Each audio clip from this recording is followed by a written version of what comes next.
Hi, Nathan സ്പേസിൻ്റെ പുതിയ വീഡിയോയിലേക്ക് എല്ലാവർക്കും സ്വാഗതം. കഴിഞ്ഞ വീഡിയോയിൽ പറഞ്ഞ പോലെ നമ്മൾ ആദ്യത്തെ ദിവസം വിസിറ്റ് ചെയ്ത സലാർജംഗ് മ്യൂസിയത്തിൻ്റെ ഒരു ഡീറ്റെയിൽ വീഡിയോ ആണിത്. സലാർജംഗിനുള്ളിനകത്ത് നമ്മുടെ ലഗേജ് ഒന്നും അലൗഡ് അല്ലാത്തതുകൊണ്ട് നമ്മൾ അവിടുത്തെ ക്ലോക്ക് റൂമിൽ നമ്മുടെ ലഗേജൊക്കെ ഏൽപ്പിച്ചു. അത് വളരെ സേഫായിട്ടാണ് നമ്മൾ തന്നെ ലോക്ക് ചെയ്ത് നമ്മൾ തന്നെയാണ് അതിൻ്റെ കീയൊക്കെ സൂക്ഷിച്ചിരുന്നത്. കയറി വരുമ്പോൾ നമുക്ക് സലാർജംഗിൻ്റെ ഒരു വലിയൊരു ചിത്രം കാണാം. അവിടെ തന്നെ സലാർജംഗ് ഒന്നാമൻ്റെ കൂടെ ഫോട്ടോ എടുക്കാനുള്ളൊരു ഫെസിലിറ്റിയും കൂടെ അവർ നമുക്ക് അവിടെ അവൈലബിൾ ആയിട്ടുണ്ട്. ഒരു AI മെഷീനിലൂടെ നമുക്ക് നമ്മുടെ മൊബൈൽ നമ്പർ അടിച്ചു കൊടുത്തു കഴിഞ്ഞാൽ നമുക്കൊരു പിക്ചർ ക്യാപ്ചർ ചെയ്യാൻ സാധിക്കും. ആ പിക്ചർ നമുക്ക് മെയിൽ അഡ്രസ്സ് വഴി നമുക്ക് ലഭിക്കുകയും ചെയ്യും. അപ്പം ഒരു ഇൻട്രസ്റ്റിംഗ് ഫാക്ടർ ആയതുകൊണ്ട് നമ്മൾ അത് ഒന്ന് ജസ്റ്റ് ട്രൈ ഔട്ട് ചെയ്യാമെന്ന് വിചാരിച്ചു. ആദ്യം അവർ രണ്ടുപേരാണ് നിന്നെങ്കിലും പുറകിൽ എനിക്കിവിടെ നിൽക്കാനുള്ളൊരു സ്ഥലം ഉണ്ടായിരുന്നതുകൊണ്ട് ഞാനും കൂടി അതിൻ്റെ കൂടെ. ശരിക്കും പറഞ്ഞാൽ നമുക്ക് എന്താ പറയുക, ഒരു ആർട്ടിഫിഷ്യൽ പിക്ചർ ആണെങ്കിൽ കൂടെ നമുക്കും അങ്ങനെ സലാർജംഗ് നാമൻ്റെ കൂടെ ഒരു ഫോട്ടോ എടുക്കാൻ സാധിച്ചത് ഞാനിവിടെ ആഡ് ചെയ്യാം. ഇവിടെ നിന്ന് നമുക്ക് ഒത്തിരി ടൂറിസ്റ്റ് ഗൈഡിനെയൊക്കെ അവൈലബിൾ ആണ്. കാരണം ഇത് വളരെ വലിയൊരു മ്യൂസിയമാണ്. മൂസി നദിയുടെ തീരത്ത് ദാറുൽ ഷിഫയിലാണ് ശരിക്കും പറഞ്ഞാൽ സലാർജംഗ് സ്ഥിതി ചെയ്യുന്നത്. ഇതൊരു കുടുംബ സ്വകാര്യ സ്വത്തായിരുന്നു. സലാർജംഗ് മൂന്നാമൻ്റെ മരണത്തിന് ശേഷമാണ് ഇത് രാജ്യത്തിന് സമർപ്പിക്കപ്പെട്ടിട്ടുള്ളത്. Japan, China, Burma, Nepal, Persia, Egypt, Europe, വടക്കേ അമേരിക്ക എന്നിവിടങ്ങളിൽ നിന്നുള്ള എല്ലാ തരം കളക്ഷൻസും ഈ സലാർജംഗ് മ്യൂസിയത്തിൽ നമുക്ക് കാണുവാൻ സാധിക്കും. വിദ്യാർത്ഥികൾക്കും ചരിത്ര ഗവേഷകർക്കൊക്കെ ഒരു ദിവസം മതിയാകുമെന്ന് തോന്നുന്നില്ല ഈ ഒരു മ്യൂസിയം കണ്ടു തീർക്കാൻ. അതിനോട് ഇൻട്രസ്റ്റ് ഉള്ള ആൾക്കാർക്ക് വിദ്യാർത്ഥികൾക്കും ചരിത്ര ഗവേഷകർക്കൊക്കെ വളരെയധികം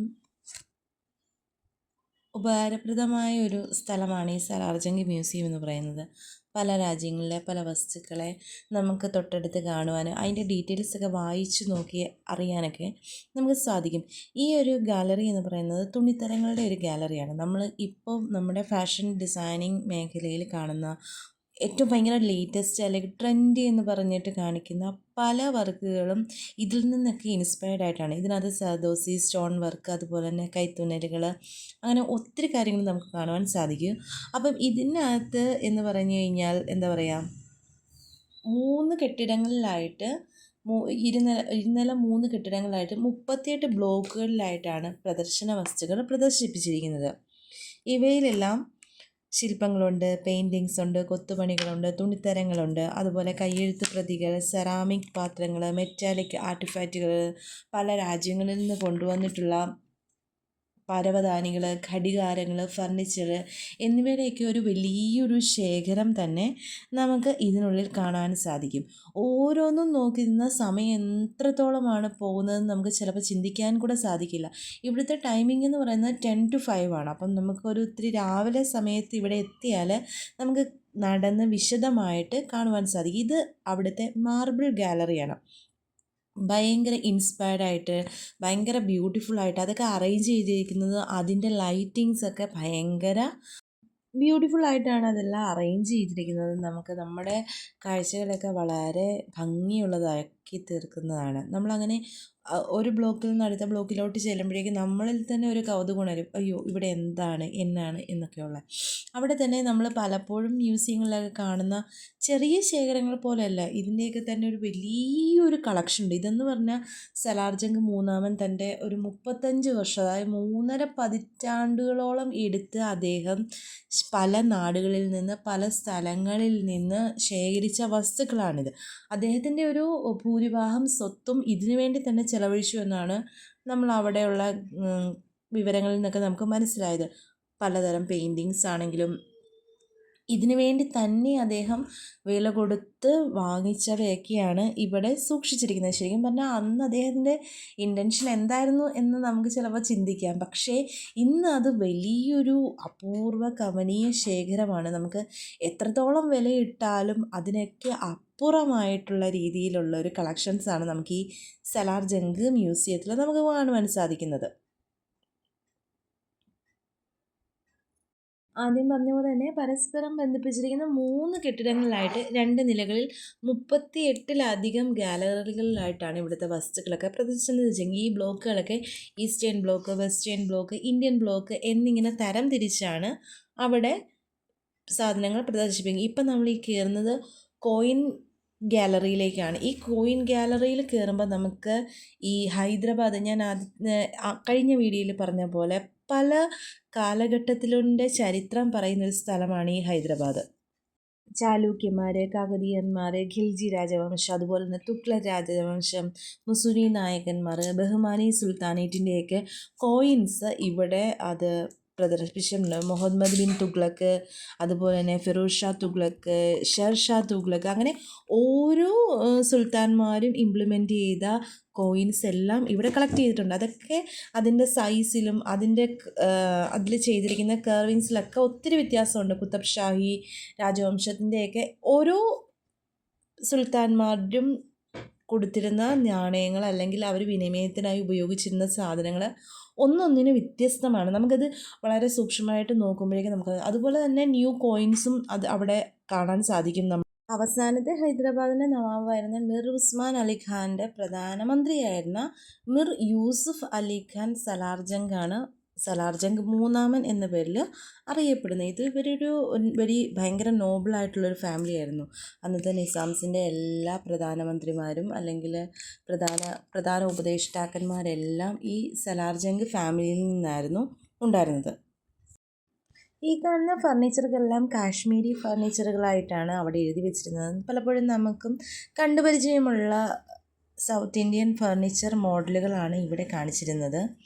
ഇതൊക്കെ നമുക്ക് കണ്ട് നടന്ന് വായിച്ച് മനസ്സിലാക്കുക എന്ന് പറയുന്നത് ശരിക്കും നമ്മുടെ ഒരു അറിവിനെയും കൂടെ എൻഹാൻസ് ചെയ്യുന്ന രീതിയിലാണ്. അത് എന്തിൻ്റെയൊക്കെയാണ് കൂട്ടാണ്, അല്ലെങ്കിൽ അതിൻ്റെ സ്പെഷ്യാലിറ്റി എന്താണ്, അത് ഏത് കാലഘട്ടത്തിലാണ്, ആരാണ് ഉപയോഗിച്ചിരുന്നത്, എങ്ങനെയാണ് അത് കൈമാറി പോന്നിരുന്നത് എന്നൊക്കെ നമുക്ക് വളരെ ഡീറ്റെയിൽ ആയിട്ട് നമുക്കിവിടെ കാണാൻ സാധിക്കും. ജെയ്ഡ് സ്റ്റോൺസിൽ ഉണ്ടാക്കിയിരിക്കുന്ന പാത്രങ്ങൾ, അതുപോലെ തന്നെ വെള്ളം കുടിക്കുവാൻ ഉപയോഗിക്കുന്ന കോപ്പകൾ, അങ്ങനെ പല സാധനങ്ങളും നമുക്കിവിടെ കാണാൻ സാധിക്കും. നമുക്ക് തന്നെ ചിന്തിച്ച് പോകും, ദൈവമേ ഇത്രയധികം വെറൈറ്റീസ് ഇതിനകത്ത് ഉണ്ടാവുക എന്ന് പറയുന്നത് നമുക്ക് ചിന്തിക്കാൻ പോലും സാധിക്കത്തില്ല. അവരുപയോഗിച്ചിരിക്കുന്ന ആയുധങ്ങളിൽ ചെയ്തിരിക്കുന്ന ചെറിയ ചെറിയ മൈന്യൂട്ടായിട്ടുള്ള ഡിസൈൻസ് പോലും നമുക്ക് നിന്ന് ആസ്വദിക്കാൻ സാധിക്കുന്ന, അല്ലെങ്കിൽ നിന്ന് മനസ്സിലാക്കാൻ സാധിക്കുന്ന ഒന്നാണ്.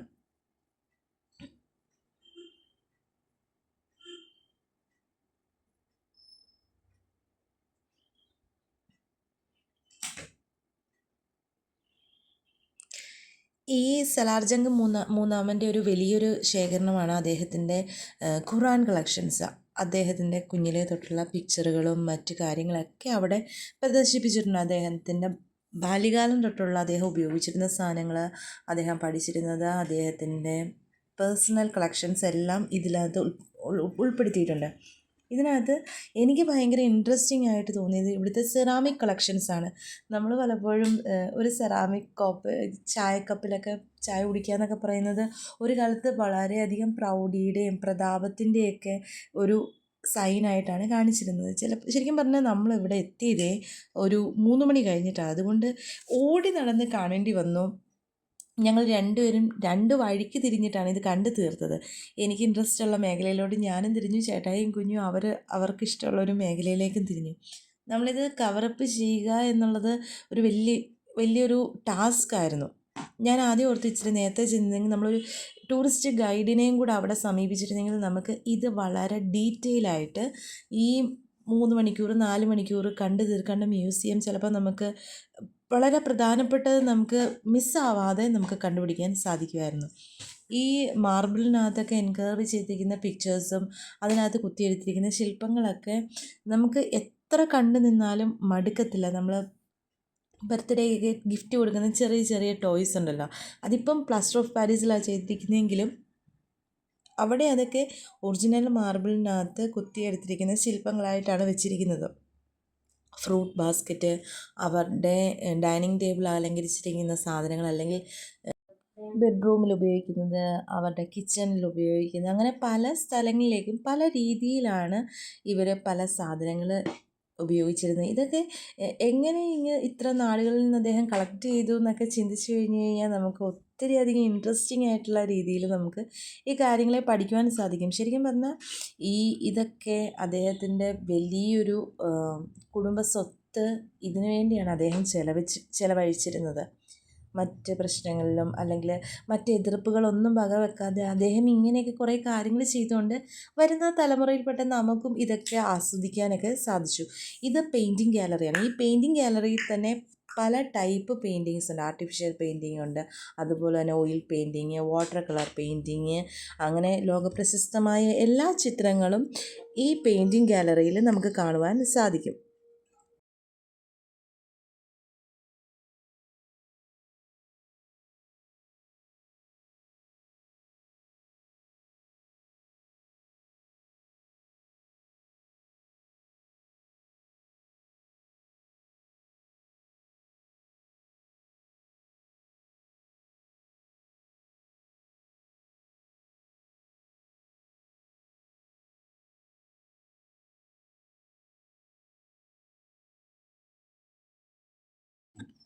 ഇവിടെ നിന്ന് നമ്മൾ കയറുന്നത് ഫ്രഞ്ച് ഗാലറിയിലേക്കാണ്. ഫ്രഞ്ച് ഗാലറിയിൽ ഉണ്ടായിരുന്നത് വളരെ ഇൻട്രസ്റ്റിംഗ് ആയിട്ടുള്ള ഒത്തിരി സാധനങ്ങൾ, അവരുടെ ഫേർണിച്ചേഴ്സ്, അവരുടെ ക്ലോക്സ്, അതുപോലെ തന്നെ യൂട്ടിലിറ്റീസ്, ഒത്തിരി എന്താ പറയുക, ഓരോന്നും ഇങ്ങനെ എത്രത്തോളം അതിൻ്റെ ഭംഗി ക്യാമറയിൽ ഒപ്പിയെടുക്കാൻ സാധിക്കും എന്ന് പറയുന്നൊരു വലിയൊരു ചലഞ്ചിങ് ഫാക്ടറായിരുന്നു.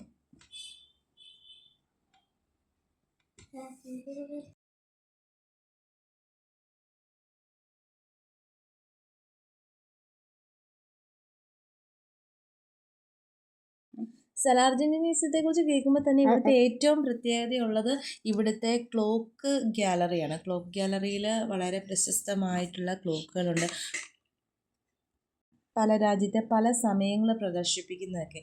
ഇവിടെ 5 മണിയാകുമ്പം സ്വിച്ച് ഇട്ടതുപോലെയാണ് ഗാർഡ്സ് ആൾക്കാരെ വെളിയിലേക്ക് ഇറക്കുന്നത്. അങ്ങനെ നമ്മളും പെട്ടെന്ന് ഇതൊക്കെ ഒന്ന് കണ്ടു തീർത്ത് വെളിയിലേക്ക് നമ്മൾ ഇറങ്ങി വരുമ്പോൾ 1942 മോഡല് ഒരു ഫയർ എഞ്ചിൻ, ലണ്ടനിൽ നിന്ന് കൊണ്ടുവന്ന ഒരു ഫയർ എഞ്ചിനെ നമുക്ക് കാണുവാൻ സാധിക്കും.